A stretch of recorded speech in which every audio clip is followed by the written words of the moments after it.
Bismillahirrahmanirrahim.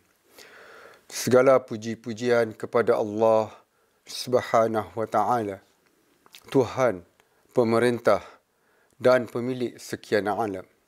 Selawat serta salam ke atas Muhammad dan keluarganya dan para imam serta para mahdi.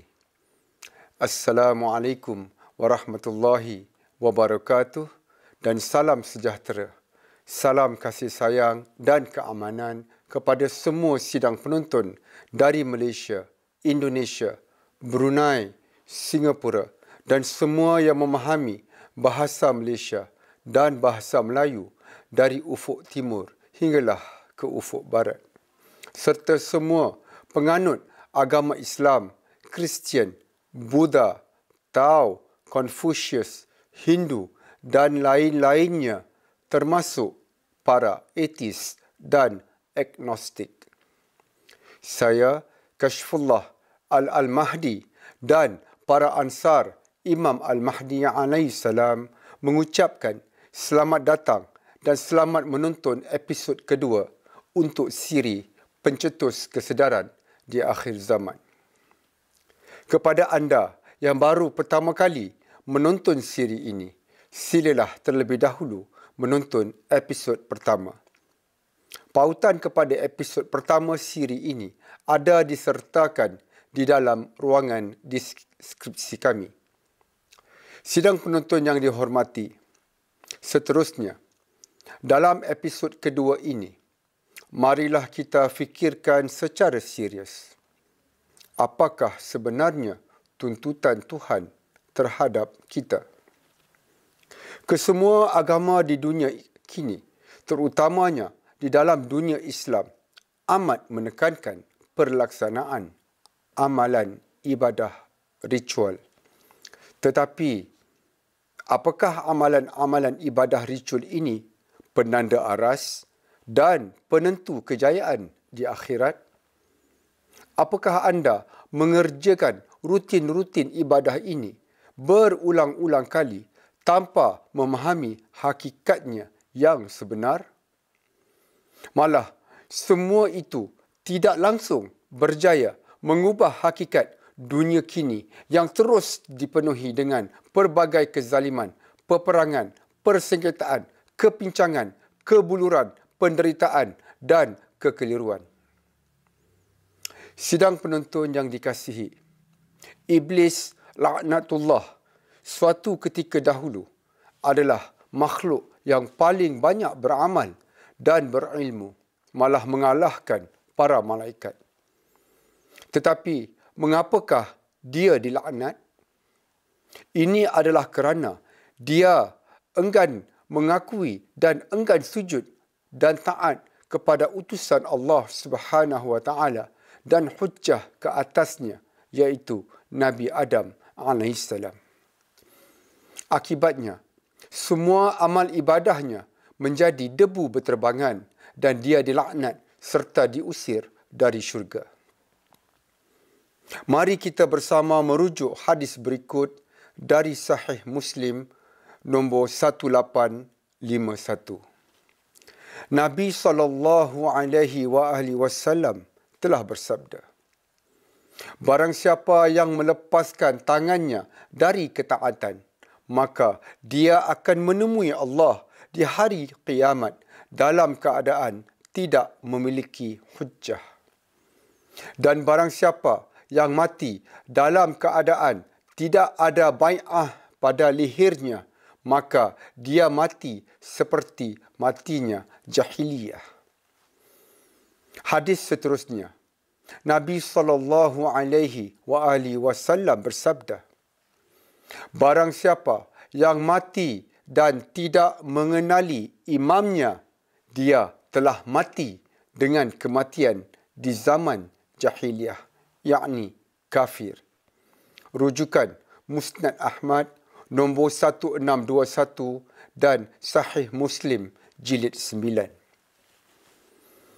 Apa yang Nabi SAW ingin tegaskan ialah, walaupun anda melafazkan 2 kalimah syahadah, mendirikan salat, berpuasa, berzakat, mengerjakan haji dan sebagainya.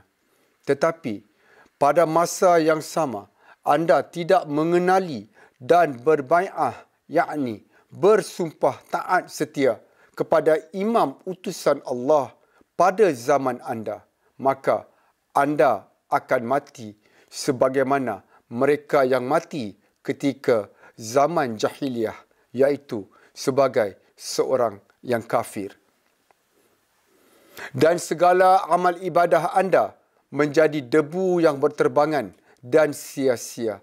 Dan akhirnya anda akan dihumban ke neraka dan menerima nasib yang sama seperti iblis. Sidang penonton yang dihormati, imam utusan dari Allah Subhanahu Wa Taala pada zaman kita kini, sebagaimana yang telah dijanjikan, adalah Imam Al-Mahdi alaihissalam. Dan kita wajib mencari beliau alaihissalam, apatah lagi setelah tanda-tanda kemunculan beliau alaihissalam telah pun zahir. Janganlah tertipu dengan saranan para ulama yang mengatakan kita tidak perlu mencari Imam Al-Mahdi alaihissalam, sedangkan telah jelas bahawa adalah wajib untuk mengenal pasti dan mencari beliau alaihissalam di saat ini. Firman Allah Subhanahu Wa Taala di dalam surah Al-Anbiya ayat 105. Dan sesungguhnya telah kami tulis di dalam Zabur setelah tertulis di dalam Az-Zikr bahawa bumi ini akan diwarisi oleh hamba-hambaku yang soleh. Sidang penonton sekalian, Allah Subhanahu Wa Taala secara khusus menggunakan kalimah mewarisi, yakni menyerahkan kuasa pemerintahan. Dan Allah Subhanahu Wa Taala juga secara khusus menggunakan kalimah bumi dan bukannya sekadar negara-negara tertentu sahaja. Persoalannya, apakah bumi ini akan kiamat, yakni hancur musnah sebelum agama Allah Subhanahu Wa Taala memerintah seluruh bumi oleh hamba-hambanya yang soleh yang diutusnya? Tentulah janji Allah Subhanahu Wa Taala ini akan tertunai dan direalisasikan terlebih dahulu, kerana Allah Subhanahu Wa Taala tidak pernah memungkiri janjinya. Dan apakah ada walau satu ayat Al-Quran atau satu hadis yang menyebut bahawa agama Tuhan akan menang di akhir zaman dan memerintah bumi melalui usaha dan kepimpinan para ulama, parti-parti politik, pertubuhan atau apa juga gerakan yang diasaskan manusia dan bukannya mereka yang dilantik oleh Allah melalui wasiat Nabi? Jawapannya tidak ada. Sidang penonton yang dihormati, Imam Al-Mahdi alaihissalam lah dijanjikan untuk melakukan kesemua perkara ini. Nabi SAW menjelaskan di dalam hadis berikut. Andai kata dunia tinggal sehari lagi, Allah Subhanahu Wa Taala akan memanjangkan hari tersebut sehingga diutus padanya seorang lelaki dari ahlul baitku, yakni keturunanku. Namanya mirip namaku dan nama ayahnya mirip nama ayahku. Dia akan memenuhi bumi dengan kejujuran dan keadilan, sebagaimana ia sebelumnya dipenuhi dengan kezaliman dan penindasan. Rujukan kitab Abu Daud nombor 9435 dan disahihkan oleh Al-Albani dan kitab Sahih Al-Jami' As-Saghir nombor 5304. Nabi SAW menggunakan kalimah diutus. Ini bermakna Imam Al-Mahdi alaihissalam adalah perlantikan Allah Subhanahu wa taala sendiri, dan beliau alaihissalam diutus oleh Allah Subhanahu wa taala, serta beliau alaihissalam adalah seorang utusan Allah. Ini bermakna Imam Al-Mahdi alaihissalam adalah rasul dari Allah Subhanahu wa taala, meskipun beliau alaihissalam bukanlah seorang nabi, kerana nabi yang terakhir adalah Muhammad sallallahu alaihi wasallam. Dan perlu kita jelaskan bahawa utusan bermaksud rasul di dalam bahasa Arab. Namun begitu, Imam Al-Mahdi alaihissalam adalah rasul dan khalifah Allah Subhanahu wa taala di zaman kita ini. Sidang penonton yang dihormati, umat Islam telah menanti dan berbicara lebih dari 1400 tahun tentang perkara ini, tetapi masih tidak menemui penyelesaiannya. Oleh itu, kami mengulangi pengumuman kami bahawa Imam Al-Mahdi alaihissalam telah pun muncul dengan berkongsi klip video berikut.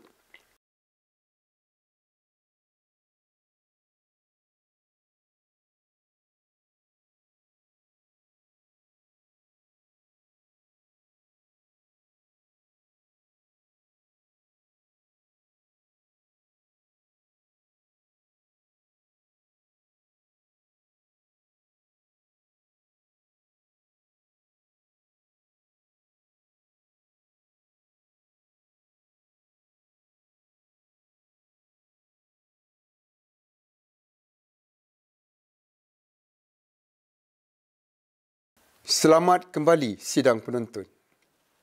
Marilah kita bersama meneliti hadis yang dibacakan di dalam klip video sebentar tadi. Tentang Hijaz, diriwayatkan bahawa Rasulullah sallallahu alaihi wasallam telah bersabda, akan memerintah seorang lelaki yang mempunyai nama binatang. Jika kamu melihatnya dari jauh, akan terlihat olehmu kejulingan di matanya.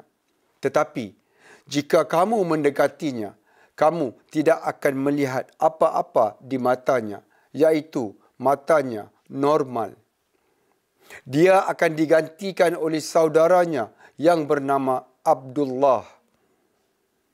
Berilah amaran kepada pengikut kami tentangnya. Dan baginda mengulangi kalimah ini sebanyak 3 kali. Sampaikan kepadaku berita gembira kematiannya. Akan aku sampaikan berita gembira kepada kalian dengan kemunculan Al-Hujjah. Rujukan Mi'atan wa Khamsun Alamah, halaman 122.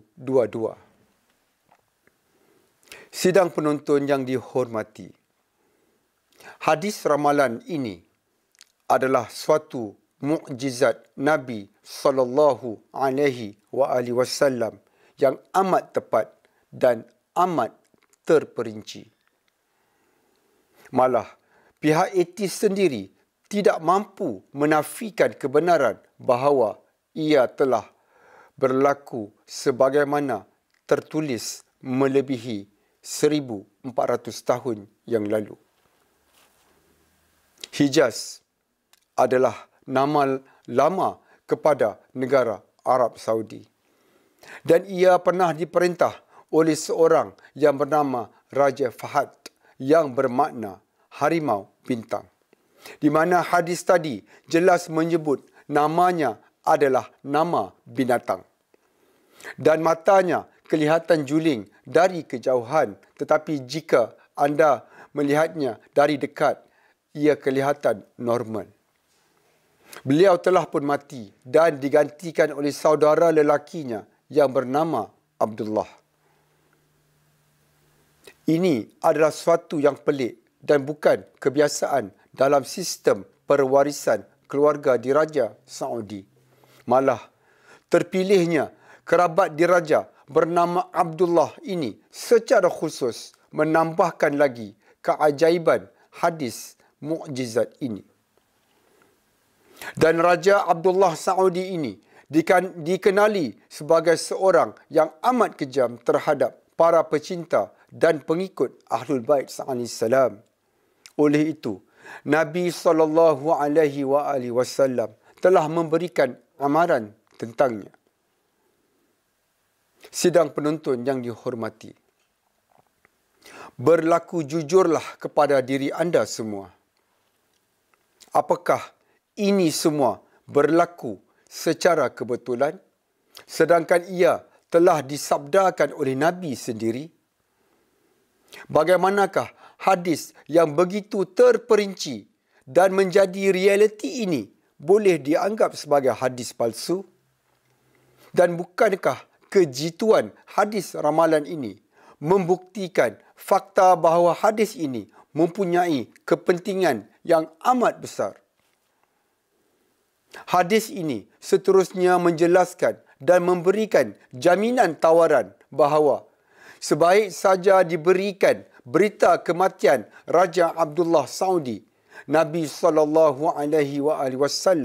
menjamin dengan serta-merta munculnya, yakni keluarnya Al-Hujjah, iaitu Imam Al-Mahdi alaihissalam.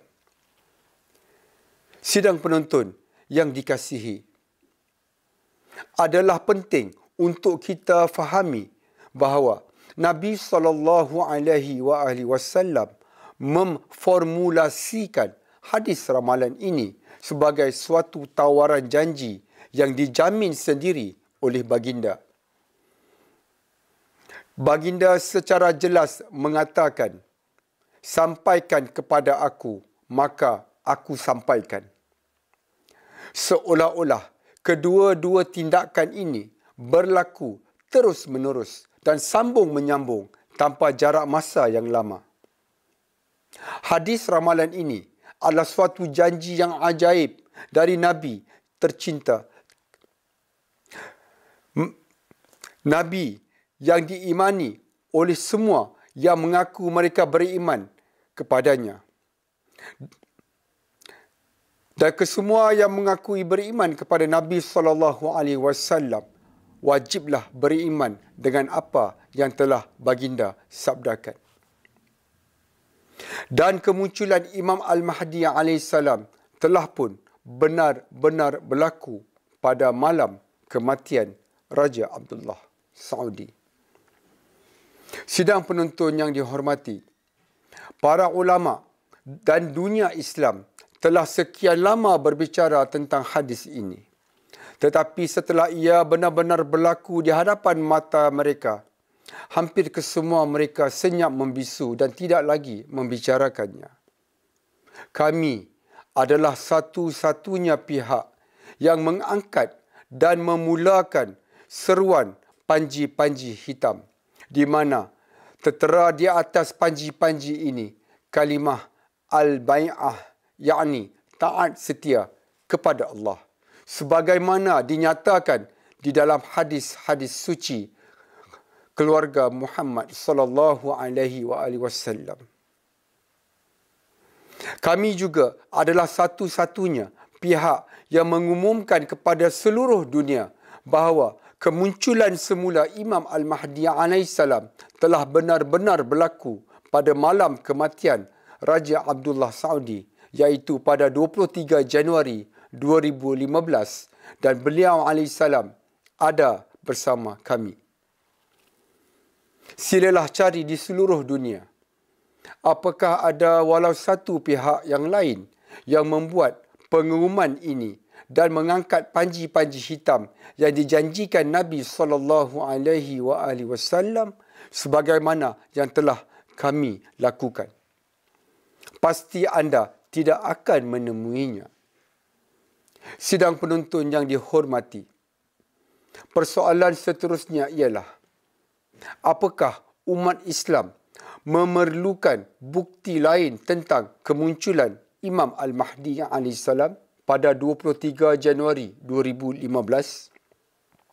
Walaupun setelah mereka telah menerima janji yang jelas dari Nabi SAW dan janji ini telah pun menjadi realiti. Bukankah setiap Muslim perlu memiliki keyakinan yang penuh kepada Tuhan dan meyakini bahawa janji Nabi itu pastinya telah menjadi realiti pada hari tersebut? Mengapakah para ulama Islam begitu yakin bahawa Imam Al-Mahdi AS masih lagi belum muncul? Sedangkan Nabi telah dengan jelas menjanjikan beliau AS akan muncul sebaik sahaja kematian Raja Abdullah Saudi. Hakikatnya, terdapat juga janji-janji yang diberikan oleh Nabi kepada umat Islam dan ia turut menunjuk dan membimbing kita kepada panji-panji hitam dari timur.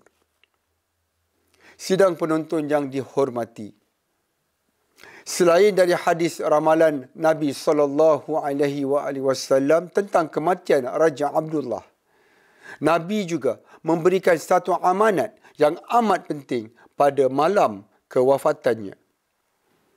Dan amanat ini dikenali sebagai hadis wasiat pada malam kewafatan Nabi.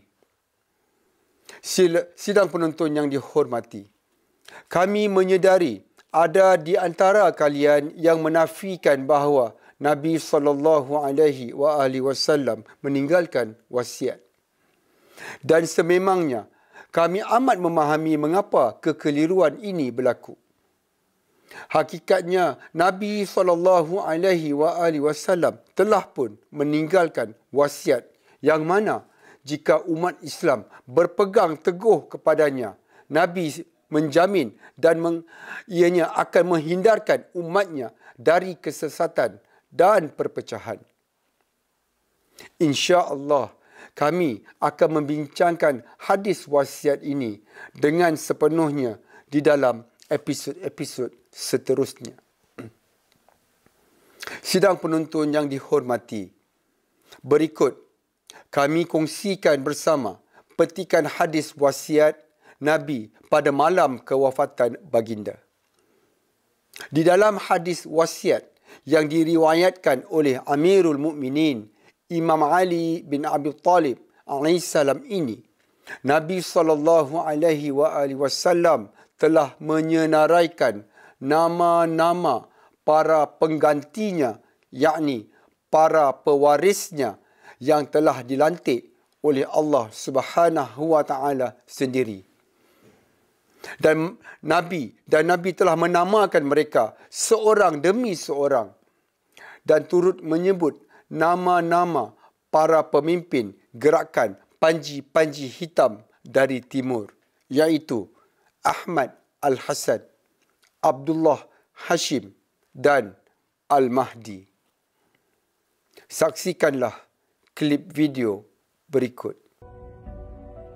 The Holy Prophet, peace be upon him and his family, wrote in his holy will, "These are the 12 Imams. After them, there shall be 12 Mahdis." So if God receives him, let him hand it over to his son, the first of the close ones. He has 3 names, one like mine and my father's, Abdullah, Ahmad, and the third name is Al-Mahdi. He is the first of the believers. Selamat kembali sidang penonton. Izinkan saya bacakan semula petikan dari teks wasiat pada malam kewafatan baginda sallallahu alaihi wasallam sebagaimana dinyatakan di dalam klip video sebentar tadi. Nabi sallallahu alaihi wasallam telah berwasiat pada malam kewafatannya. Inilah 12 orang imam dan selepasnya akan ada 12 orang Mahdi. Maka jika kematian mendatanginya, iaitu ke atas imam ke-12, iaitu Imam Muhammad Al-Mahdi, hendaklah dia serahkan kepada anaknya yang pertama di antara yang paling hampir. Baginya 3 nama. Satu seperti namaku dan bapaku, Abdullah, Ahmad, dan ketiga adalah Al-Mahdi. Dialah yang pertama beriman. Rujukan Ghaibat Al-Tusi, halaman 1505, dan Syekh Al-Hur Al-Amili di dalam kitabnya Itsbat Al-Huda, jilid 1, halaman 549, nombor hadis 376. Sidang penonton yang dihormati, wasiat ini adalah satu-satunya wasiat Nabi Muhammad sallallahu alaihi wasallam yang ditulis pada malam kewafatannya, dan ia telah tersembunyi di dalam penglihatan kita selama berkurun lamanya untuk menantikan dan memastikan hanya para pemiliknya yang sah dan berhak saja menuntutnya. Nabi SAW telah mewasiatkan bahawa selepas kewafatan baginda, urusan kepimpinan ke atas umat diserahkan kepada 12 orang imam dan diikuti oleh 12 orang Mahdi. Kesemuanya adalah para pewaris, yakni pengganti baginda sallallahu alaihi wasallam. Mereka yang berjumlah 24 orang ini adalah para utusan, yakni rasul perlantikan oleh Allah Subhanahu wa taala sendiri melalui lisan dan wasiat Nabi sallallahu alaihi wasallam. Dan baginda juga menjanjikan di dalam teks penuh hadis wasiat ini bahawa ia akan menjadi perlindungan dari kesesatan kepada semua manusia yang mengikutinya. Kedua-dua hadis ini adalah janji-janji yang unik dan epik yang diberikan oleh bapa pengasas Islam, Nabi kita Muhammad sallallahu alaihi wasallam. Baginda meninggalkan hadis-hadis ini sebagai panduan dan jaminan, dan apa yang harus kita lakukan hanyalah beriman dan mentaati panduan dan arahannya. Mustahil Allah Subhanahu wa taala menyesatkan kita dengan janji-janji dari makhluk ciptaannya yang terbaik. Mustahil juga Allah Subhanahu wa taala akan membenarkan dokumen wasiat yang merupakan suatu jaminan perlindungan dari kesesatan oleh nabinya sendiri ini dengan begitu sahaja disalahgunakan oleh mana-mana pihak untuk menyesatkan manusia. Tanyalah diri anda sendiri. Apakah anda mempercayai Allah Subhanahu wa taala dan nabinya? Jika begitu, mengapakah anda masih lagi meminta bukti-bukti yang bersifat duniawi? Jika kesemua janji-janji Nabi sallallahu alaihi wasallam ini masih lagi tidak mencukupi bagi anda, anda perlulah segera menilai kembali dan muhasabah status keimanan anda sendiri. Tidak seharusnya wujud apa juga alasan yang menghalang anda dari menyahut seruan panji-panji hitam dari timur ini. Seruan yang membawa kalian kepada Imam Al-Mahdi alaihissalam serta agama yang dibawanya, iaitu agama Ahmadi, agama keamanan dan cahaya. Kerana inilah satu-satunya seruan dakwah kebenaran yang dijanjikan Nabi sallallahu alaihi wasallam pada akhir zaman. Sesiapa sahaja yang beriman kepada janji-janji Nabi seharusnya beriman dan yakin dengan seruan panji-panji hitam dari timur, kerana panji-panji hitam dari timur ini telah pun diangkat dan dibawa oleh para utusan dan wasi Imam Al-Mahdi alaihissalam. Silalah mengkaji dan mencari kebenaran dengan ikhlas tanpa bersikap prejudis. Tuhan tidak akan sekali-kali membiarkan hamba-hambanya yang ikhlas mencari kebenaran itu terus berada dalam kesesatan. Malah, Tuhan yang melakukan sedemikian itu tidak layak disembah. Ini kerana Allah Subhanahu wa taala telah menegaskan di dalam surah Al-Ankabut ayat 69. Dan orang-orang yang bersungguh-sungguh untuk kami, benar-benar akan kami tunjukkan kepada mereka jalan-jalan kami. Dan sesungguhnya Allah benar-benar beserta orang-orang yang berbuat baik. Sidang penonton yang dikasihi, anda semua tidak akan mengenali dan menemui Imam Al-Mahdi melalui para pemerintah, para ulama atau melalui segala pengumuman oleh mereka menerusi media arus perdana dunia. Para pemerintah tidak akan mengumumkan ketibaan Imam Al-Mahdi AS, apatah lagi menyokong beliau.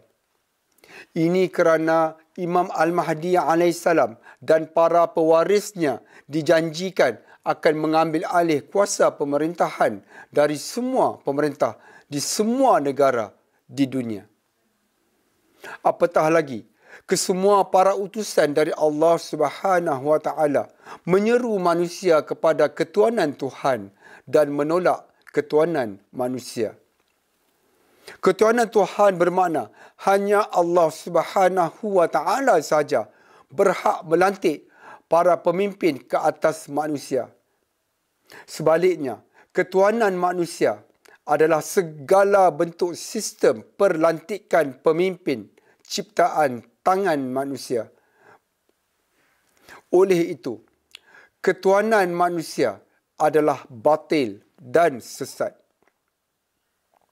Dan inilah apa yang iblis laknatullah telah lakukan apabila dia menolak perlantikan Nabi Adam AS sebagai pemimpin dan khalifah oleh Allah Subhanahu wa taala.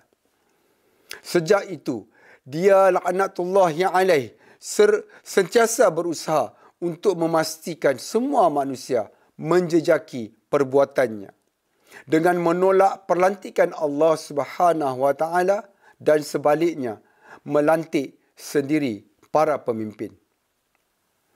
Sidang penonton yang dikasihi, ada segelintir para ulama yang merendah-rendahkan dan memperlekehkan perihal Imam Al-Mahdi AS.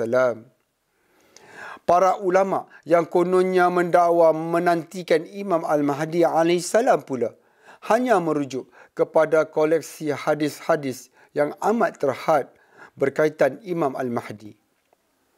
Dan perkara ini adalah amat ketara, terutamanya di kalangan para ulama Ahlul Sunnah wal Jamaah.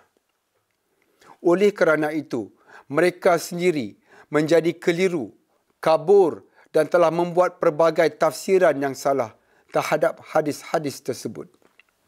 Dan mereka sendiri tidak pasti dengan jelas bagaimana untuk mengenali proses kezuhuran Imam Al-Mahdi AS. Salah satunya ialah mereka ada mengatakan bahawa Imam Al-Mahdi AS sendiri tidak menyedari bahawa dirinya adalah Imam Al-Mahdi. Dan kononnya hanya apabila sekumpulan manusia atau ulama diilhamkan oleh Allah Subhanahu wa taala lalu mereka ini mendesak beliau, barulah beliau menyedari dan mengakui dirinya adalah Imam Al-Mahdi dan menerima bai'ah dari mereka di hadapan Kaabah. Kesemua ini hanyalah pendapat para ulama. Sidang penonton yang dihormati, pendapat-pendapat para ulama bukanlah nas dari Tuhan ataupun dari Nabi. Dan para ulama ini bukanlah maksum. Sebaliknya, mereka hanyalah manusia biasa dan sentiasa berbeza pendapat dalam banyak perkara agama. Janganlah anda gadaikan kesudahan akhirat anda di tangan para ulama. InsyaAllah, kami akan merungkai segala kekeliruan dan salah faham ini. Sidang penonton sekalian, seterusnya, ada dari kalangan para ulama yang mengatakan jika Imam Al-Mahdi AS lalu di hadapan rumah anda atau mengetuk pintu rumah anda, mereka menyuruh anda agar jangan membuka pintu sehinggalah anda menyaksikan majoriti manusia telah memberikan bai'ah kepadanya terlebih dahulu. Bukankah saranan dan arahan ini menggambarkan sikap munafik dan pengecut? Tanyalah diri anda, apakah persoalan Imam Al-Mahdi AS ini adalah berkonsepkan tunggu dan lihat? Jika kesemua umat Islam berpegang kepada saranan tunggu dan lihat ini, sampai bila pun Imam Al-Mahdi AS tidak akan disokong dan diberikan bai'ah. Ini kerana masing-masing akan terus menunggu majoriti manusia memberikan bai'ah kepadanya terlebih dahulu sebelum melakukan perkara yang sama. Malah para ulama lah yang paling keras menentang Imam Al-Mahdi AS sebagaimana dinyatakan di dalam hadis-hadis. Dari kitab Ghaibah An-Nu'mani jilid 1 halaman 305. Al-Fudail Ibn Yasir berkata, saya mendengar Aba Abdillah AS berkata, jika Al-Qaim kami bangkit, dia akan berdepan dengan kejahilan yang lebih dari kejahilan yang dihadapi oleh Rasulullah di zaman jahiliyah. Saya berkata, mengapakah begitu? Beliau berkata, Rasulullah datang kepada manusia yang menyembah batu-batu dan kayu yang diukir. Tetapi ketika dia, iaitu Al-Qaim, bangkit, manusia akan bergabung dan kesemua mereka akan menafsirkan kitab Allah untuk menentang beliau. Sidang penonton sekalian, siapakah yang menafsirkan kitab-kitab Allah, iaitu Al-Quran, Injil dan Taurat, jika bukan para ulama, paderi, rabbai dan agamawan? Dan renungilah keluhan ahli neraka di dalam surah Al-Ahzab ayat 67. Dan mereka berkata, ya Tuhan kami, sesungguhnya kami telah mentaati para pemimpin dan para pembesar kami. Lalu mereka menyesatkan kami dari jalan yang benar. Sidang penonton yang dihormati, para pemimpin dan pembesar yang dimaksudkan di dalam ayat ini bukanlah presiden kelab, persatuan, pertubuhan atau pengurus pasukan sukan dan sebagainya. Ini kerana perkara yang dinyatakan di dalam ayat ini melibatkan persoalan kebenaran atau kesesatan. Melibatkan persoalan syurga atau neraka. Oleh itu, para pemimpin dan pembesar ini adalah sebenarnya para ulama, agamawan dan para pemerintah. Dan kami ingin berkongsi ucapan dari Imam Ahmad Al-Hasan AS kepada kesemua manusia. Imam Ahmad Al-Hasan AS berkata di dalam khutbah haji, sudahkah kamu bertanya kepada Rasulullah dan para imam tentang para ulama di akhir zaman? Sebelum kamu bertanya kepada para ulama di akhir zaman tentang pewaris Imam Al-Mahdi? Dan beliau AS berkata, sebagaimana direkod di dalam kitab ucapan Imam Ahmad Al-Hasan, halaman 27, nombor hadis 36. Jika kamu menunggu Imam Al-Mahdi melalui para ulama kamu, kamu tidak akan menemuinya, dan begitu juga ribuan keturunan dari sulbimu. Sidang penonton yang dihormati, anda semua, baik para penganut agama Islam atau penganut-penganut agama Buddha, Kristian, Hindu, Tao, Confucius dan sebagainya, perlu merenungi dan disedarkan akan suatu fakta yang amat penting dan amat jelas. Tahukah anda semua bahawa Imam Al-Mahdi alaihissalam sebenarnya bukan hanya dinantikan oleh dunia Islam, di mana ada dari kalangan umat Islam yang mempercayai bahawa Imam Al-Mahdi alaihissalam hanya akan meneguhkan Islam yang sedia ada dan mematahkan salib serta membunuh orang-orang kafir dan khinzir. Hakikatnya, Imam Al-Mahdi alaihissalam adalah sang penyelamat akhir zaman untuk kesemua manusia. Dan beliau alaihissalam dijanjikan di dalam semua agama dengan gelaran yang berbeza-beza. Berikut adalah beberapa gelaran sang penyelamat akhir zaman di dalam beberapa agama di dunia. Umat Yahudi menggelarnya Moshiach atau Messiah. Umat Majusi, iaitu penganut agama Zoroaster, menggelarnya Saoshyant. Umat Kristian menggelarnya The Comforter atau Parakletos atau The Advocate, sebagaimana dijanjikan oleh Isa alaihissalam sebagai orang yang akan diutus pada akhir zaman. Penganut agama Buddha menggelarnya Maitreya sebagaimana disebut oleh Nabi Buddha alaihissalam. Penganut agama Hindu yang berpegang kepada Nabi Brahma alaihissalam menggelarnya Al-Mansur yang bermaksud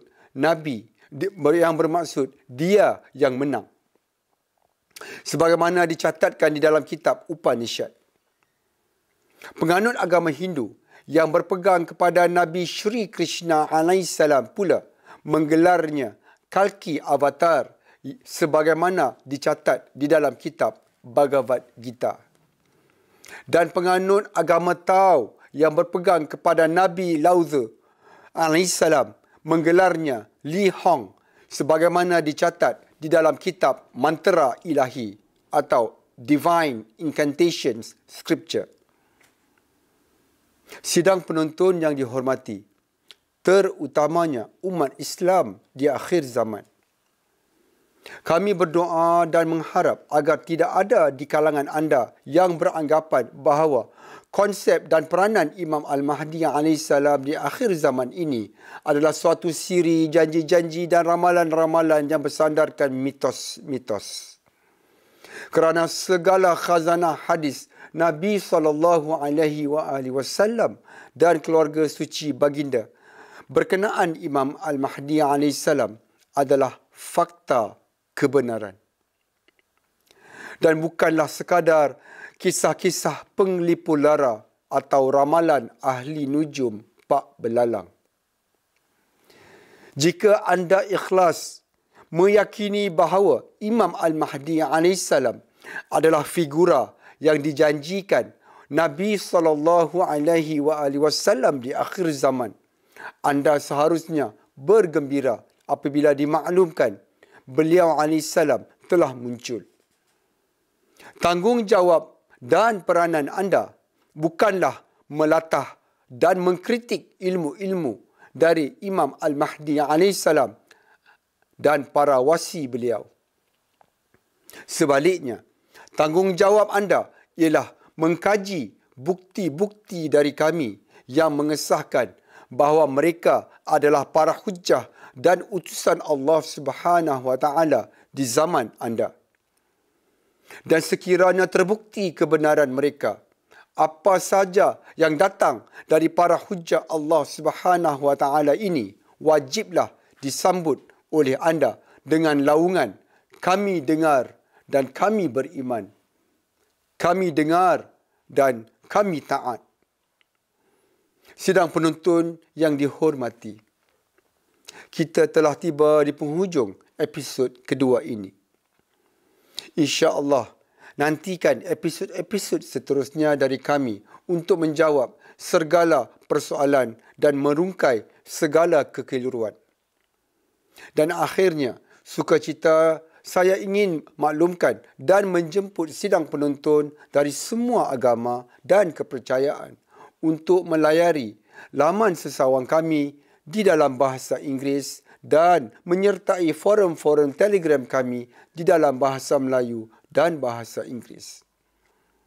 Pautan-pautan kepada semua ini ada diberikan di dalam ruangan deskripsi saluran YouTube kami ini. Sidang penonton yang dikasihi, kita sedang berada di akhir zaman. Imam Al-Mahdi alaihissalam, sang penyelamat akhir zaman, telah muncul dan memanggil kesemua manusia untuk bersama dan memberikan sokongan kepada beliau alaihissalam. Sedarlah wahai yang tidur, sedarlah wahai yang mati, dan tanyalah kepada Tuhan dengan hati yang jujur, ikhlas tentang kami dan kebenaran yang kami bawakan. Sehingga bertemu lagi di dalam episod yang seterusnya, saya, Kashfullah Al-Mahdi dan semua ansar Imam Al-Mahdi alaihissalam mengucapkan berbanyak terima kasih. Assalamualaikum warahmatullahi wabarakatuh dan salam sejahtera.